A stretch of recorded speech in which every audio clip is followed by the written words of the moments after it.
Welcome back. Now, in continuation to my previous video, right? Okay, that is on SAR of sympathomimetics. Now, today, actually, we are left with few things of this SAR and all. We are done with site 1, we are done with site 2. Now, we'll see that what kind of modification that can be done at site 3, right? Okay, just for your convenience, let me just draw the structure, what we found, okay, in case in site 1, what we observed. In site 1, one aryl moiety was there. Okay, we have seen the modification which can be done with this to this aryl and all, right? Then this is of site 1. Now coming to site 2, there we found an alkyl chain, right? Alkyl chain, right? Preferentially 2 carbon chain, right? We have seen the modification, whether it can accept or it can have or it can take a methyl in it or not, that we have seen. Okay, now coming to the site 3, let's see that what is waiting for us, right? As I said that the general name for the sympathomimetics are nothing but beta aryl alkyl amine or beta aryl ethyl amine, right? So that is why we have seen that immediate next to this alkyl chain one amino group is there, right? So that means one amino is there, right? So N represents the amino group. If we just try to figure it out chemically or structure wise, it seems it can take this kind of form.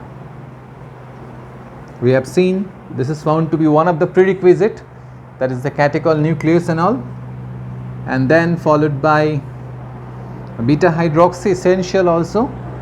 Then we'll move to CH2, 2 carbon chain, and finally we have a amine, right? And this is R prime, because if we can remember our previous video, here we put one R, right? So naturally this should be given R prime. Okay, now let us see that what is waiting for us, what kind of modification that can be done to this particular site. As we have considered this as S3, that is site 3, let's see that what kind of modification. Okay, what they are telling, for the optimum affinity to grow, because we are concerned about the affinity. Primarily, we are not concerned about the biological response. Why we are concerned about the affinity? Because once there is a significant affinity, you are over sure, yes, we can get a significant level of biological response, right? Okay, so that means both are complementary to each other, right? Okay. So now, and both are found to be directly proportional. If we have a strong affinity, definitely it is expected that most of the times we can land up to a good biological response, right? Okay, so that is why the amine. Now coming to the nature of this amine, what they observe that it is now it is in, so if I just consider R prime as a substituent, that means it is secondary. If R prime is found to be hydrogen, it has become primary, right? So that means these are the two options that has already been given to us. That means the nature of the terminally placed amine should be of either primary or secondary. Okay, what they observe that making it tertiary or quaternary leads to no activity. Either activity drops or there is complete loss of activity. Activity abolishes, right? Chalo. So we have seen that this is found to be the acceptable one. We have to keep a primary amine because a complementary residue is there waiting for this amine, okay, to grow an affinity, to grow an interaction, right? So this amine should be primary as well as secondary for the optimum affinity to grow, for the optimum interaction to make, for the optimum biological action or biological response to achieve, right? Chalo. So that means tertiary, quaternary, no. Now, so we are done with this. Another point that we can add up to this is, sometimes we have seen in few category of drugs, yes, there also we found that immediate next to an alkyl chain we have an amine, right?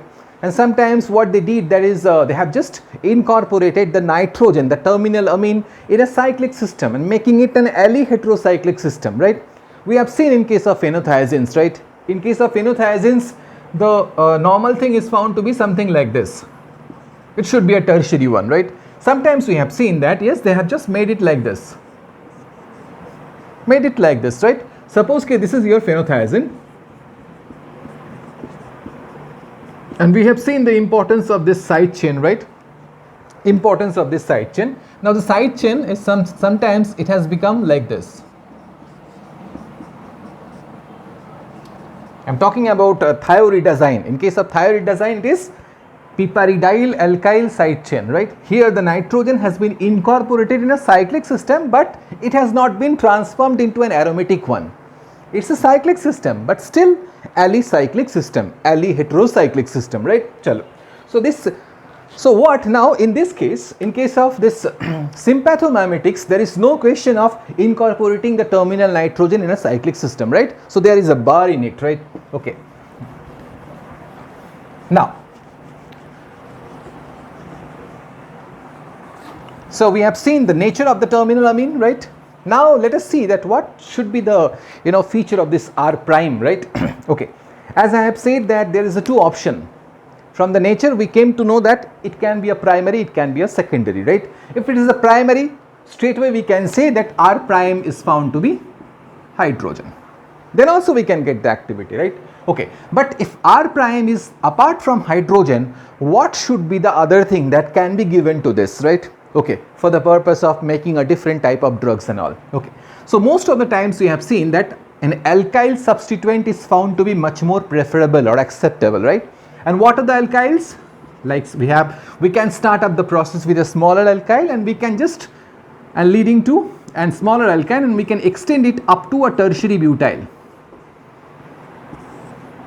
From methyl to ethyl to isopropyl to tertiary butyl. So these are the options that are there with us. But most of the times, mostly found substituents are found to be either methyl or tertiary butyl or isopropyl.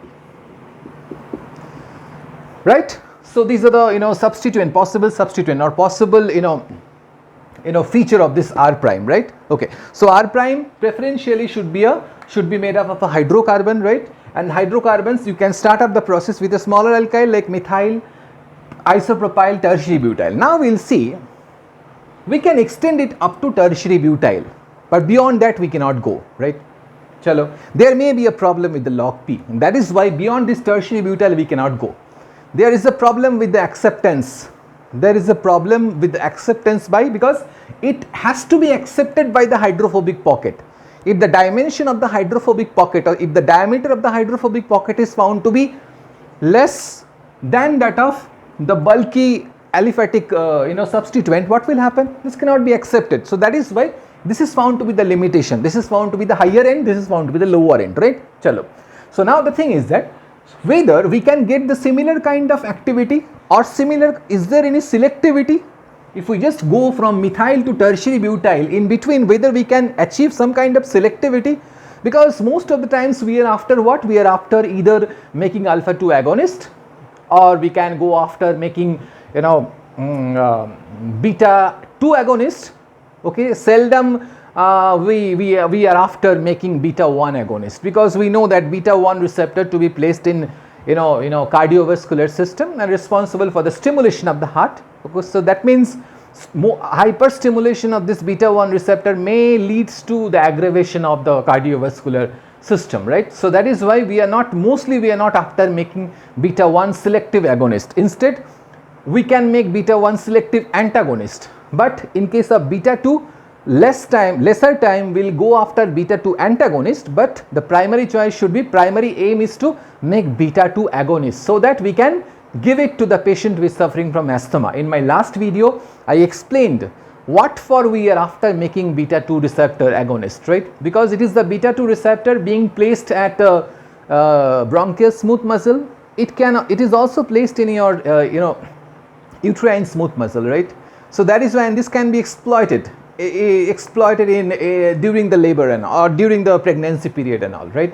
Because during the pregnancy period, in order to lessen the fetal distress, okay, the uterine smooth muscle should be in relaxed state. If there is more contraction, what will happen? It will directly affect the fetus, okay, and it can put a question to the survival of the fetus. Why? Because it is experiencing, or it starts experiencing what? A contraction. That means a force, okay, which is not supposed to be there. So this can also be exploited. That means as the beta 2 receptor is also placed in uterine smooth muscle, that means we are after what? Beta 2 agonist. Beta 2 agonist which can maintain the relaxed state of what? Uterus by because beta 2 stimulation leads to uterine relaxation, uterine smooth muscle relaxation, and we are after that only. So in order to maintain the pregnancy period, sometimes in order to lessen the distress of the fetus, sometimes they are after beta 2 agonist given to the patient who is not patient, rather given to the women or woman who is carrying a baby and all, right? Chalo. Now, so let us find that yes, we have seen the the different types of alkyl substituent, right? Now let us see that if we just make it in an ascending order, like a small to a big, okay, whether is there any chance to get selectivity? Yes. What to observe that smaller alkyl often grow selectivity, right? Often develop selectivity, but whereas bulky, that means larger alkyl, okay, so it is the larger alkyl like your isopropyl or your tertiary butyl, okay, they develop beta 2 selectivity. So that means beta 2 selective agonist emerges the moment you are making the terminal amine bulkier with a bulky alkyl group as tertiary butyl.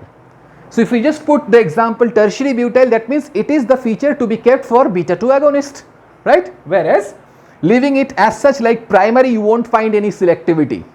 The moment we are just putting a methyl, a marginal or we can say a smaller extent of selectivity grows, right?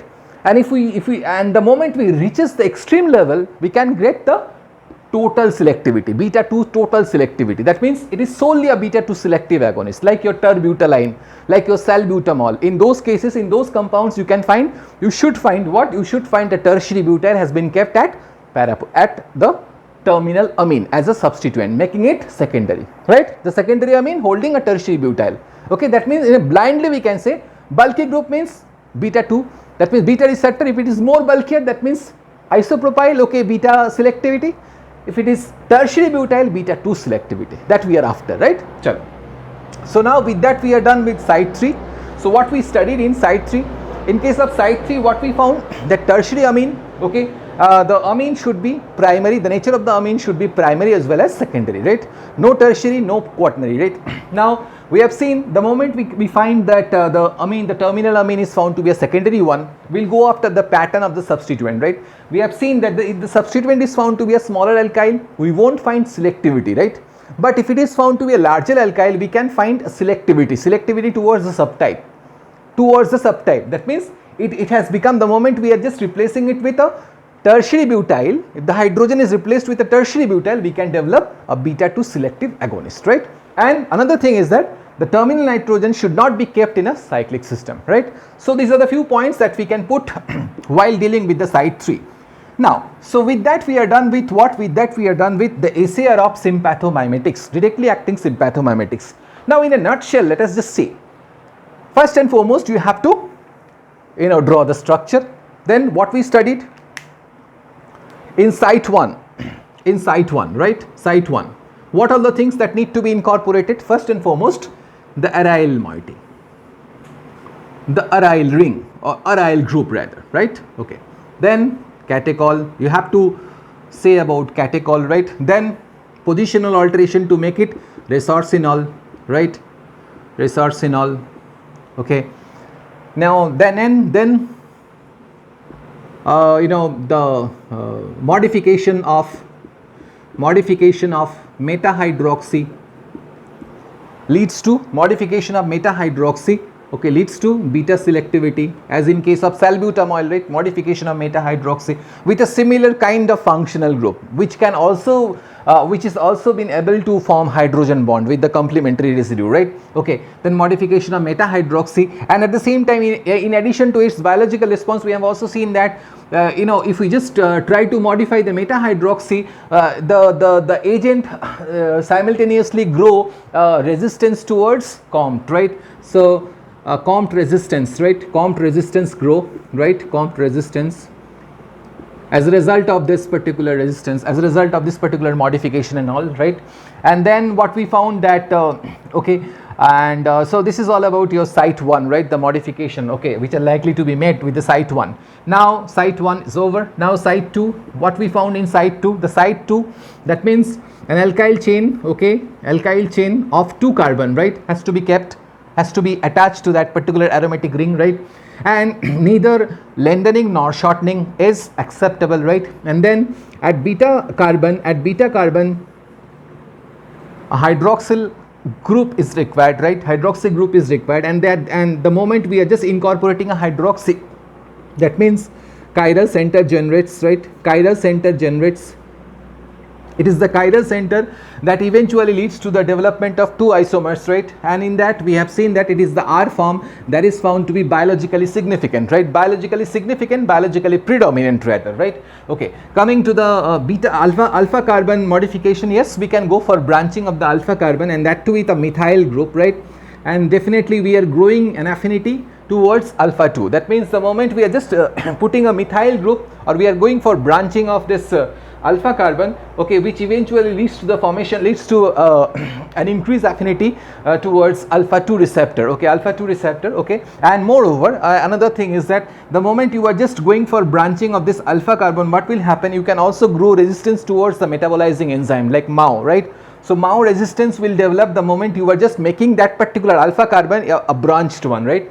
So with that we are done with the S2, and just now we talked about S3, that one amine should be kept there, because in between this aryl and amine there is a 2 carbon chain, and immediate next to the alpha carbon we have a nitrogen, this amino. The nature of the amino is found to be primary and secondary, no tertiary, no quaternary. The nitrogen should not be incorporated in a cyclic system, which eventually leads to the total loss of activity and all. And then we have seen the pattern of substituent, right, that we have seen that the smaller alkyl will not develop a kind of selectivity, right, but if it is being substituted with a larger alkyl like your tertiary butyl or isopropyl, which eventually leads to the development of selectivity towards beta 2 receptor, and subsequently this can be given to the patient who is suffering from asthma, right. Okay, so with that we are done with the ACR and all. Now let us just move on, right, from here. Now so with this information we can build few drugs and all, right. With this informations we have seen so many informations, right. What for we are dealing with this informations, just to develop some idea that yes, materializing this particular or applying this kind of knowledge, okay, in chemistry we may come up with so many drugs and all, right. Okay, because we have seen the drug like features should be kept in a particular system, molecular skeleton, right. So we have so many drugs and all. Now let us just deal with the primary ligand first. We'll see few nomenclatures and all, nomenclature, right, IUPAC naming and all. So first and foremost, let us just deal with the primary ligand, that is your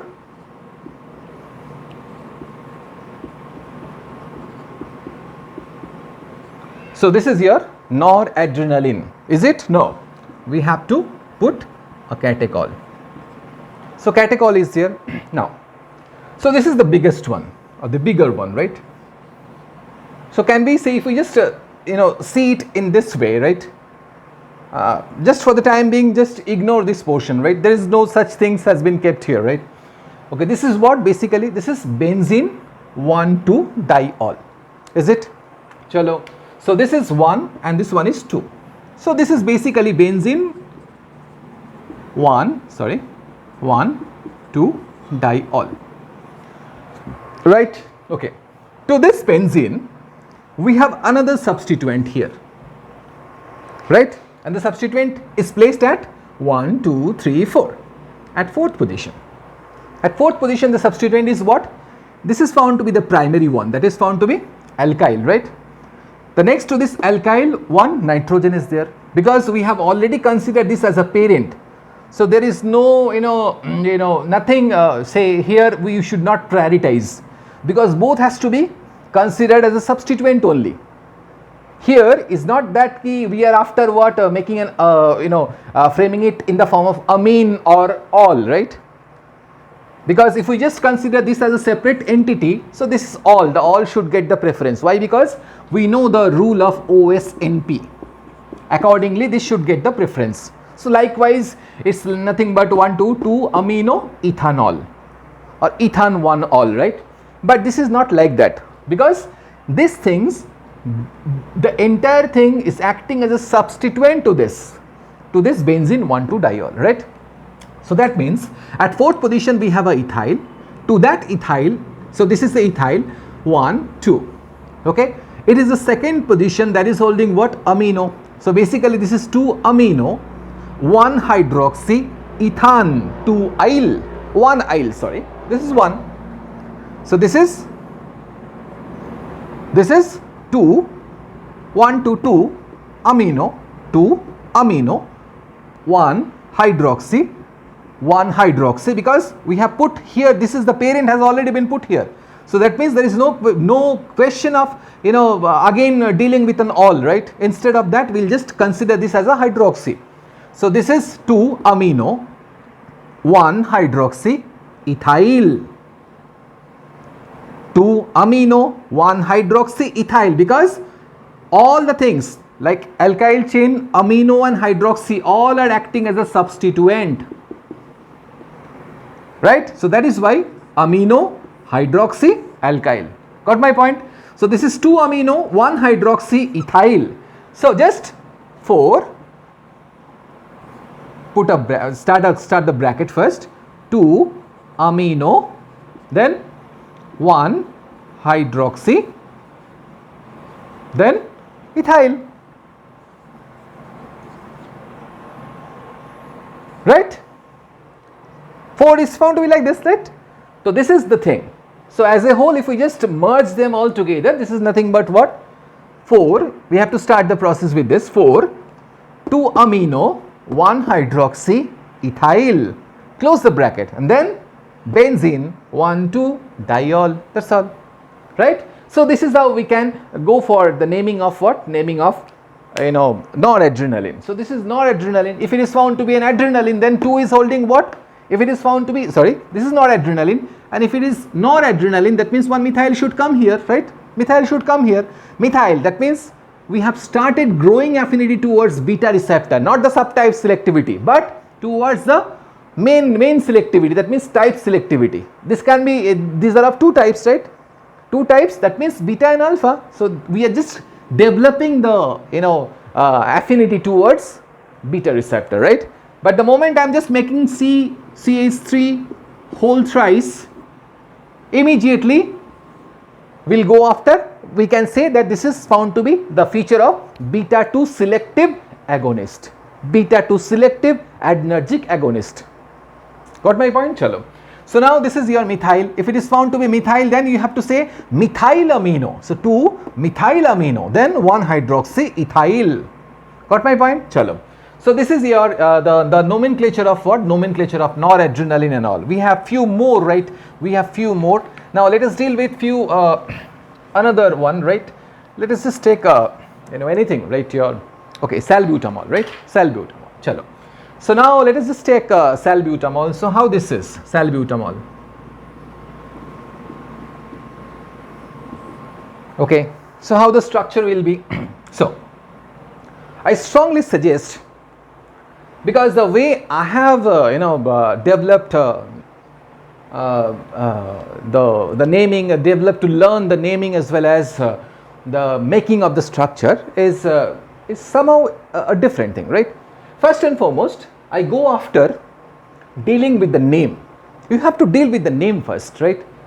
Don't because the thing is that in medicinal chemistry, you have to deal with so many structures, right? And you are not supposed to remember them individually. Then it will become a burden to you, right? In order to lessen your burden and all, right? So I strongly suggest that find some clue that what kind of information that the name itself is providing us. With that, you can just reduce your burden, right? Okay, the burden can be lessened or reduced, right? So salbutamol, we know the general feature of sympathomimetics. The general feature says what? We have aryl, no lengthening, neither lengthening nor shortening. So that means CC followed by a terminal amine should be either primary or secondary. Chalo. let us put hydrogen, because hydrogen is common in both primary as well as secondary, one hydrogen at least, right? We'll go after that, we'll see that is there any other thing as not, right? Okay. Now from our pharmacological point of view, we know that salbutamol is a drug which can be called as a selective beta 2 agonist. Beta 2, what the SAR suggests, that in order to develop a beta 2 selective agonist, you have to put a bulky group, preferentially tertiary butyl, at the terminal amine. That means the substituent which should be kept, which should be attached to this particular terminal amine, should be bulkier enough, right? So that means tertiary butyl. Okay, this is the findings of SAR. Now what the name says, salbuta. So here the name itself suggests, yes, I am holding a butyl ring, butyl group, right? So it is holding a butyl, and we have seen that yes, there is no normal butyl. In our SAR discussion, we have not mentioned, we have not said that yes, it is normal butyl which can be a good replacement, right? It is always tertiary butyl, right? So that means butyl, and butyl is in the form of tertiary butyl. Tertiary butyl, right? Okay, so this is that done. So what is the other thing? What is the other thing? Because we have with us in the market, we have with us salbutamol, we have with us levosalbutamol as well. Levo and dextro. So that means there should be a chiral center. But the way I have represented salbutamol, is there any presence of chiral center? We have a pro-chiral center, right? But we don't have any chiral center here. But we know where exactly chirality is there, where exactly chirality lies, right? So chirality lies at beta carbon, So definitely we should put one hydroxyl here, because this is found to be another essential feature to be kept in order to develop directly acting sympathomimetics, right? So this is all about your hydroxy. We have kept at beta position, right? So as it is beta, so definitely we should not put any smaller alkyl here, right? So hydrogen. So likewise we have to put another hydrogen here. Now let us see. So all, that means all we are done, right? Buta we are done. Amphor, amine we are done, right? Now next, let us see what is there, what has been kept here, right? Okay, sal means salicyl. What should be the feature of salicyl? If we just remember the NSAID salicylic acid, okay, it is something like this. This is salicylic acid, right? But here sal-ol, that means instead of salicylic acid, this should be salicyl alcohol, right? So one hydroxyl is already there, so it is salicyl alcohol. That means in salbutamol, salicyl alcohol has been kept. So likewise, we'll just put here HOH2C and HO, because from our SAR understanding, what we came to know, that time we came to know this is the area. That means it is the meta hydroxy of catechol that can be modified into a particular thing, okay, which should mimic the activity profile of or interaction profile of the hydroxyl. That means the hydroxyl can be replaced, but replaced with a similar kind of functional groups like your hydroxymethyl, right? There we found, and the moment we got this kind of feature, what happened? Suddenly it has become resistant towards COMT, because now there is no longer the catechol is here. So that is why catechol orthomethyl transferase. If hydroxyl is there, hydroxyl is straightway attached to this phenyl, then only the catechol orthomethyl transferase. That means orthomethyl transferase. What exactly it is happening here? So under the influence of this enzyme, what is happening here? Catechol orthomethyl. So this is catechol, right? So what exactly orthomethyl transferase? That means here, if we just consider this as ortho, so here one methyl group has been incorporated under the influence of this enzyme. It is the enzyme that is transferring a methyl group to this meta hydroxy. Got my point? Chalo. So now with that we are done with, so this is the salicyl alcohol, right? Salicyl alcohol. Now we have seen that with this feature we can readily say that yes, this is the this is the feature for beta 2 agonist. This is the feature of beta 2 agonist. Now how the name can be done? Now see, in my in this particular video I'll just say a few words about this particular name and all, and in my next video I'll come with the rest of the things, right? Like few synthesis as well as nomenclature, right? Now, so how the name can be done, can be framed. So now let us just move here, right? Okay, let's deal with the name and all, right? And let me just tell you one thing, right? Usually I have seen in my short span of this short career, right? There we have seen I have seen students they're having a basically they're having some kind of inexplicable fear, right? Okay, they are carrying with them, right, of this chemistry, how the IUPAC name can be framed. The thing is that you have to understand the fact and file. You have to understand the fact and file which has been kept here. Okay, nothing complicated has been kept here, because this has been made, this has been developed by a human being like us.